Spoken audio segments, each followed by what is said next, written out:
अस्सलामुअलैकुम my social media family. उम्मीद करती हूँ कि आप सब लोग हमेशा की तरह खुशबाश होंगे और हिफ्ज़ अमान के साथ होंगे। आज का वीडियो बहुत ज़्यादा इंपॉर्टेंट है। 2 केसेस के बारे में आप लोग बार-बार मुझे मैसेजेस कर रहे थे, कमेंट्स कर रहे थे और आप जानना चाहते थे कि अब इसकी जो फर्दर डिटेल्स हैं वो क्या हैं। तो मैंने क्योंकि आपसे प्रॉमिस किया था कि इसमें जो-जो फर्दर डेवलपमेंट होगी मैं आप लोगों को साथ-साथ बताती जाऊँगी। नंबर 1 तो आप लोग जानते हैं कि शाहरुख खान के जो बेटे हैं आर्यन खान, बहुत बुरे तरीके से फँस गए हैं और बहुत सारे लोगों की ये कयास-सराइयाँ भी हैं कि इसमें मोदी यानी कि बीजेपी की हुकूमत भी शामिल है, जो कि शाहरुख खान को बेसिकली भारत से निकलवाना चाहती है, क्योंकि वो नहीं चाहते कि मुसलमान जो हैं उनकी वहाँ पे सुप्रीमेसी कायम हो। दूसरी तरफ आप लोग जानते हैं कि शाहरुख खान ने अपनी तमाम शूट्स जो हैं वो कैंसिल कर दी हैं और इस वक्त उनका एक ही फोकस है कि किसी भी तरीके से अपने बेटे को वो छुड़वाएं। और उनके बेटे का मामला कहाँ तक पहुंचा है, लेकिन बीच में एक मामला बड़ा शदीद किस्म का ख़राब हुआ है। वो ये है कि भारत की एक बड़ी एक्ट्रेस, आमतौर पे तो जितने भी एक्टर्स हैं वो तमाम के तमाम शाहरुख और उनके बेटे के हक में खड़े हैं, लेकिन एक एक्ट्रेस ऐसी हैं जिन्होंने कुछ दिल दहला देने वाले वाक़यात बताए हैं, जिसमें गौरी खान और बॉलीवुड के जितने भी बड़े सुपरस्टार्स हैं उनकी बीवियाँ क्या करती हैं छुपकर और बाथरूम में उन्होंने क्या देखा, ये सब कुछ आज के वीडियो में मैं आपके साथ शेयर करूँगी। और साथ ही साथ दूसरी न्यूज़ जो आपके साथ शेयर करने वाली है वो है जनाब अली ज़ाहिर जाफ़र के हवाले से। और मुल्ज़िम ज़ाहिर जाफ़र जो है वो बादशाह बन गया और क्या हुआ अदालत में जब वो आया और किस तरह से उसने शाहाना तरीके से जज साहब को इंस्ट्रक्शंस दी और किस तरह से जज साहब ने उसको फिर ज़लील किया, और वो सारी जो समाज का अहवाल है वो मैं आज आपको बताऊंगी। तो शुरू करते हैं पहली खबर से। उससे पहले हमेशा की तरह आपसे रिक्वेस्ट ये है कि अगर अब तक आपने मेरे चैनल को सब्सक्राइब नहीं किया तो कर लीजिए। और एक बड़ी इंपॉर्टेंट बात ये है जो मैं आप लोगों से करना चाहती हूँ कि मैं आप लोगों की बेहद शुक्रगुजार हूँ। 3.5 लाख अल्हम्दुलिल्लाह अब तक हमारे सब्सक्राइबर्स हो चुके हैं। और अच्छी बात यह है कि तमाम सब्सक्राइबर्स जो हैं ये ऑर्गेनिक वे से आए हैं, मैंने कोई शॉर्टकट इस्तेमाल नहीं किया। लेकिन एक बात का बहुत शदीद दुख मुझे होता है, अक्सर होता रहता है, वो ये है कि जब कोई आपको फॉलो करता है तो ठीक है, आपके लिए खुशी की बात है। जब कोई आपकी नकल करता है तब भी बड़ी खुशी की बात है, क्योंकि अगर कोई आपको इस काबिल समझता है तो आपकी नकल उतारता है। लेकिन उस वक्त दुख होता है जब आपकी रिपोर्ट हो, आप ही की तहकीक हो, आप ही ने सारी मेहनत करके उस पर काम किया हो, पूरी समझ लें खीर पकाई हो और एंड पे खीर खाने वाला कोई और आ जाए।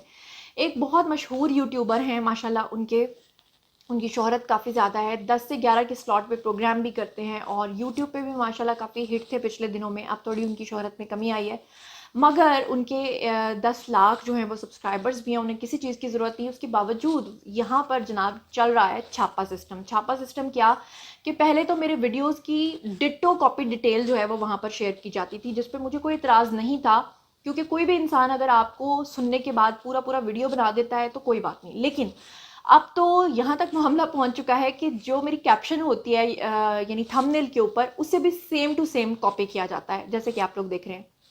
कल मैंने उनकी टीम के एक बंदे से एहतजाज भी किया और मैंने उनसे कहा कि आपने ऐसा क्यों किया, तो उन्होंने कहा कि हम तो ऐसा करेंगे। और क्योंकि उन्होंने ऐसा कहा कि हम तो ऐसा करेंगे, तो इसीलिए मैं आज यहाँ पर मुनासिब, वैसे मैं नाम लेना मुनासिब नहीं समझती, लेकिन मैं ये ज़रूर कहूँगी कि अगर आइंदा से भी, क्योंकि इससे पहले भी बहुत सारे वीडियोज़ में इस तरह हो चुका है, तो फिर अगर कोई नकल इस तरह से करेगा कि वो सेम टू सेम यानी कि थंबनेल भी कॉपी करेगा, तो मुझे इतना हक ज़रूर पहुंचता है कि मैं अपनी ऑडियंस तक ये चीज़ पहुंचाऊं। हालांकि मैं जानती हूँ कि ऑडियंस बहुत समझदार होते हैं, क्योंकि जैसे ही इस तरह की चीज़ सामने आती है लोग फौरी तौर पे उसको भांप लेते हैं, जान लेते हैं, बता देते हैं, कमेंट सेक्शन में आ जाते हैं और लिख भी देते हैं कि जनाब ये आप किसको देखकर क्या कर रहे हैं। तो मेरी रिक्वेस्ट ये है कि आपके पास भी खुला एक ओपन प्लेटफॉर्म है, आप ज़रूर करिए अपनी जो भी आपने रिपोर्ट तहकीक अपनी करनी है वो करिए, लेकिन इस हद तक कॉपी मत करिए कि कंटेंट के साथ साथ पूरे का पूरा छापा सिस्टम लगा के आप थंबनेल्स भी लगातार कॉपी करते जाएं। तो प्लीज़ मेरी आपसे रिक्वेस्ट है। और यहाँ मैं एक चीज़ मेंशन करती चलूँ कि हो सकता है कि उस एंकर पर्सन को कुछ पता ही ना हो, क्योंकि उनकी टीम के कुछ लोग इस तरह के हैं कि जो उनके पास जाते हैं और जाके कहते हैं कि सर ये रिपोर्ट आई है, और वो सारी डिटेल जो है ना मेरी सुनी सुनाई उनको पूरी सुना देते हैं और वो कहते हैं ठीक है मैं वीडियो बना देता हूँ। उनको शायद पता भी नहीं होता, और क्योंकि उनके एडमिन के जो लोग हैं वो ये काम कर रहे हैं, तो मैं अभी तो फ़िलहाल रिक्वेस्ट कर रही हूँ। लेकिन अगर नहीं बाज आते तो उनको एटलीस्ट आप लोगों तक पहुंचाना और बताना मेरी जिम्मेदारी ज़रूर है। अच्छा जनाब जी, आगे हम चलते हैं। न्यूज़ में आप लोगों के साथ शेयर करूं कि आर्यन खान यानी कि जो शाहरुख खान के बेटे हैं, उनको 14 रोज़ा जो है अदालती तहवील में दे दिया गया है। एनसीबी ने जब छापा मार के उनको पकड़ा था तो शाहरुख खान के जो बेटे हैं उनके साथ 7 और लड़कों को पकड़ा था, मुल्जिमान को पकड़ा था। हालांकि क्रूज़ के अंदर बहुत सारे लोग थे। बॉलीवुड के तमाम एक्टर्स जो हैं वो शाहरुख के साथ खड़े हैं, उनके बेटे के साथ खड़े हैं, हत्ता कि जो शाहरुख के दुश्मन थे वो भी साथ दे रहे हैं। इस वक्त तमाम लोग उनके साथ खड़े हैं। लेकिन शर्लिन चोपड़ा नाम की एक एक्ट्रेस हैं जिन्होंने जनाब आली अपना एक बयान रिकॉर्ड करवाया है और उसमें उन्होंने जो दिल दहला देने वाले इंकशाफात किए हैं वो ये किए, क्योंकि इससे पहले कंगना ने भी ये बात की थी कि बॉलीवुड के कुछ बड़े बड़े सुपरस्टार्स की जो बीवियां हैं वो पार्टीज़ ऑर्गेनाइज करती हैं और वो पार्टीज़ जो होती हैं वो नशे से भरपूर होती हैं। अब शर्लिन चोपड़ा ने ये कहा कि उनको भी पार्टी में इनवाइट किया गया था और जब वो गई तो वहाँ पर काफ़ी देर वहाँ पे मतलब अलग अलग ग्रुप्स थे, कोई नशा कर रहा था, कोई नाच रहा था, कोई पी रहा था। तो उन्होंने कहा कि जब मैं वॉशरूम गई तो वहाँ जाकर मेरी हैरत की इंतहा न रही जब मैंने गौरी खान को और तमाम सुपरस्टार्स की बीवियों को बाथरूम में जगह जगह मंशियात का इस्तेमाल करते हुए देखा और वो पाउडर को अपने अंदर नाक के ज़रिए इनहेल कर रही थी। और उन्होंने कहा कि पहले तो मैं एकदम शशदर रह गई, मुझे लगा कि शायद मैं किसी गलत जगह तो नहीं आ गई। और फिर उन्होंने कहा कि नहीं, मुझे यकीन आया कि मैं तो शाहरुख ही के घर पे हूँ और शाहरुख के घर पर ये सारा मामला जो है वो हो रहा था। आप लोगों को मैं बताती चलूँ कि शाहरुख खान की जो बीवी हैं गौरी खान, ये नशे का इस्तेमाल पहले भी करती रही हैं। पहले भी वो एक दफ़ा यानी पकड़ी गई थी, लेकिन तब जो है सोशल मीडिया के ना होने की वजह से ये चीज़ जो है वो मंजरेआम पर नहीं आ सकी थी और मीडिया को कंट्रोल कर लिया गया था। इस हवाले से मैं आपको एक और बात बताती चलूँ कि गौरी खान जो है वो 50 साल की पूरी हो गई हैं, लेकिन उनको 50वें साल पे शाहरुख खान ने एक बड़ी ग्रैंड बर्थडे पार्टी अरेंज की हुई थी जिसमें उन्होंने तमाम मीडिया के लोगों को बुलाना था, लेकिन उन्होंने उसको भी कैंसिल कर दिया। अपनी पठान फिल्म की शूटिंग को भी कैंसिल कर दिया है। दीपिका को भी उन्होंने उनके घर भेज दिया है क्योंकि पिछले दिनों दीपिका भी इस केस में बहुत बुरे तरीके से मंशियात के केस में फंसी हुई थी। और शाहरुख ने जो सोचा था कि मैं अपनी बीवी को बड़ा सरप्राइज़ दूंगा, तो अब बड़े सरप्राइज़ की सूरत में अब उनको ये सरप्राइज़ मिला है कि उनका बेटा जो है वो 14 रोज़ा अदालती रिमांड पे है, अदालत की तहवील में है और एनसीबी जो है वो मज़ीद रिमांड चाहती है, मज़ीद उनकी तहवील चाहती है, जो कि फ़िलहाल अदालत ने कैंसिल की है। शर्लिन चोपड़ा जो हैं उन्होंने ये तमाम इंकशाफात किए हैं। अगर आप सुनना चाहते हैं तो उन्हीं की ज़बानी सुन लीजिए।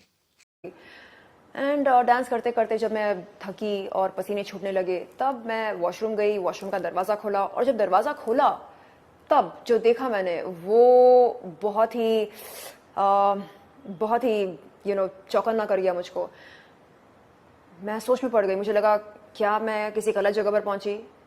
फिर लगा नहीं, जगह तो सही है, वॉशरूम ही है, तो ये लोग यहाँ क्या कर रहे हैं। मैंने वहाँ पर स्टार वाइफ्स को शीशे के सामने खड़े होकर वाइट पाउडर जिसे हम कोकेन कहते हैं स्नॉट करते हुए देखा, उस वाइट पाउडर को। And it was shocking for me, क्योंकि अचानक ऐसा कोई दृश्य आपके सामने आ जाए तो समझने वाली बात है कि आप ज़रा सा शॉक हो जाते हैं। तो बिल्कुल वैसा ही रिएक्शन था मेरा। एंड जैसे तैसे उनको स्माइल देते हुए, एक्नॉलेज करते हुए मैं वॉशरूम की तरफ गई और अपना काम ख़त्म करके मैं वहाँ से जल्दी निकली, क्योंकि मुझे उस एक्टिविटी का हिस्सा नहीं बनना था। एंड बाहर निकलने के बाद मैंने देखा कि सब अपने अपने जोन में चिल कर रहे थे, एक अलग ही माहौल था। एंड सबको एक्नॉलेज करते हुए, शाहरुख खान, उनके फ्रेंड्स वगैरह वगैरह सबको एक्नॉलेज करते हुए मैं वहाँ से निकल गई। तो तब मुझे समझ में आया कि ये मतलब बॉलीवुड में किस तरह की पार्टीज़ होती हैं और सेलिब्रेशन के लिए किन पदार्थों का सेवन किया जाता है।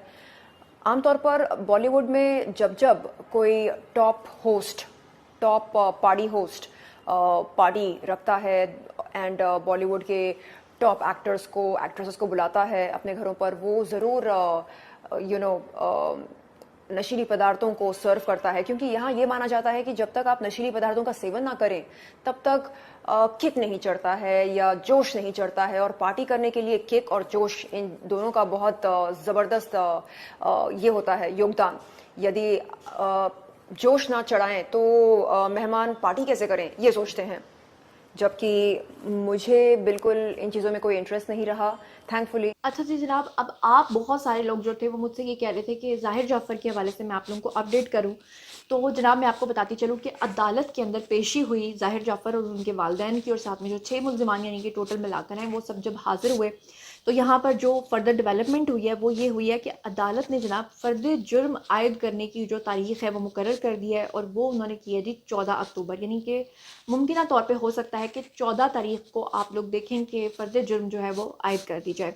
इस हवाले से वफाकी दारुल हुकूमत के अंदर यानी इस्लामाबाद के अंदर जो हाई कोर्ट है वहाँ पर ये मकामी अदालत जो है जनाब वहाँ पर पेशी हुई, किसकी, ज़ाहिर जाफ़र की, उसके वालिदैन की और जनाब जी जो टोटल मिला के 6 मुल्ज़िमान थे।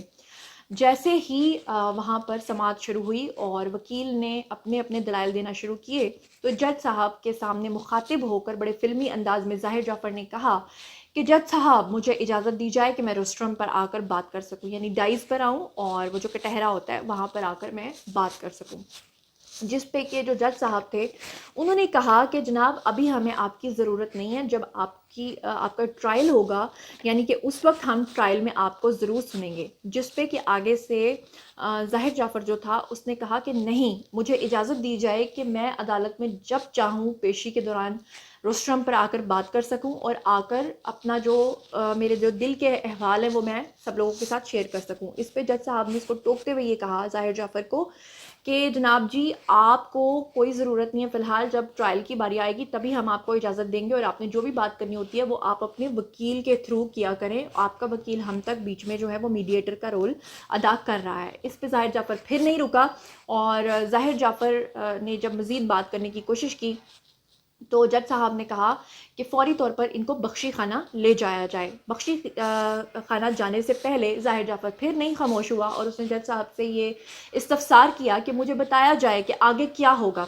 इस पे जो जज साहब हैं उन्होंने कहा, आगे क्या होगा से क्या मुराद है आपकी? तो इस पे जो ज़ाहिर जाफ़र है उसने कहा कि जी, मुझे 60 दिन से ज़ायद हो गए हैं। माज़रत चाहती हूँ, जो आपको शोर सुनाई दे रहा है। रिपोर्ट ज़रा सुनिएगा कि ज़ाहिर जाफ़र ने कहा कि मुझे ये बताया जाए कि 60 दिन से ज़ायद हो चुके हैं मुझे हिरासत में और मेरे वालिदैन को भी हिरासत में, तो आगे क्या होना है मुझे अभी से बता दिया जाए। जिस पे कि जज साहब ने कहा कि कभी आप कहते हैं कि आपको आज़ादाना बोलने की इजाज़त होनी चाहिए, जब चाहे आप रोस्ट्रम पर आकर बात कर सकें, और अब आप पूछ रहे हैं कि आगे क्या होने वाला है, तो हम आपको बताते चलें कि और साथ में मुल्ज़िम ज़ाहिर जाफ़र ने जो अल्फाज इस्तेमाल किए थे वो ये थे कि अदालत ने अब क्या तय किया है, क्या डिसाइड किया है। इस पर जज साहब ने कहा कि अदालत कभी तय नहीं करती है, डिसाइड नहीं करती, बल्कि अदालती कार्रवाई करती है और अदालती कार्रवाई में जो भी फैसला होगा वो आपके और आपके वकील के सामने आ जाएगा और आपका वकील जो है वो आपको ब्रीफली बता देगा। इस पे ज़ाहिर जाफ़र फिर खामोश नहीं हुआ और उसने जज साहब से मज़ीद बात करते हुए कहा कि अमरीकी सिफारत खाने ने वकील फ्राहम करने के लिए जो एक फ़हरिस्त दी थी वो अभी तक फ़हरिस्त मुझ तक नहीं पहुँची है, तो मुझे बताया जाए कि मैं कब उस फ़हरिस्त को देख सकूँगा। जिस पे कि जज साहब जो हैं वो थोड़े ऑफेंड हुए और उन्होंने फिर से ज़ाहिर जाफ़र को कहा कि आपने जो भी बात करनी है अपने वकील के थ्रू करिए और जो भी वकील का और जज का मामला है वो हम तक पहुँचा देंगे। इस पे जो ज़ाहिर जाफ़र है उसने जनाब आली कहा कि इस तरह तो नहीं होता, ये तो नहीं होता, वो तो नहीं होता, और इस तरह करते करते उसको बख्शी खाना ले जाया गया। यहाँ पर मैं एक बड़ी इंपॉर्टेंट बात आप लोगों को बताती चलूँ कि जो ज़ाहिर जाफ़र के वालिदैन हैं उन्होंने रजू कर लिया हुआ है सुप्रीम कोर्ट से, क्योंकि आपको पता है कि सुप्रीम कोर्ट से उन्होंने इसलिए रजू किया था कि इस्लामाबाद हाई कोर्ट से उनकी ज़मानतें जो हैं वो खारिज होने के बाद ही उन्होंने ये फ़ैसला किया था। तो अभी तक यानी कि ज़ाहिर जाफ़र जो है वो इस इब्हाम में है, उसको ये लगता है कि अमरीकी सिफारत खाने से कुछ होगा, वकील आएंगे और उसको जिरा के बाद बचा लिया जाएगा। और अब इसमें जो अभी तक की जो डेवलपमेंट थी वो मैंने आपको बता दी है, जिस तरह से वो बहस कर रहा है, जिस तरह से वो हीरो बना हुआ है, जिस तरह से वो बादशाह सलामत बना हुआ है। आगे भी इसमें जो जो फर्दर डेवलपमेंट आएगी आपके साथ शेयर करती जाऊँगी। मज़ीद खबरें, व्लॉग्स, इंटरव्यूज़ और सियासी तज्ज़िये जानने के लिए मेरे साथ कनेक्टेड रहना हरगिज़ मत भूलिएगा। चैनल को सब्सक्राइब कर लीजिएगा। अपना बहुत ख्याल रखिएगा।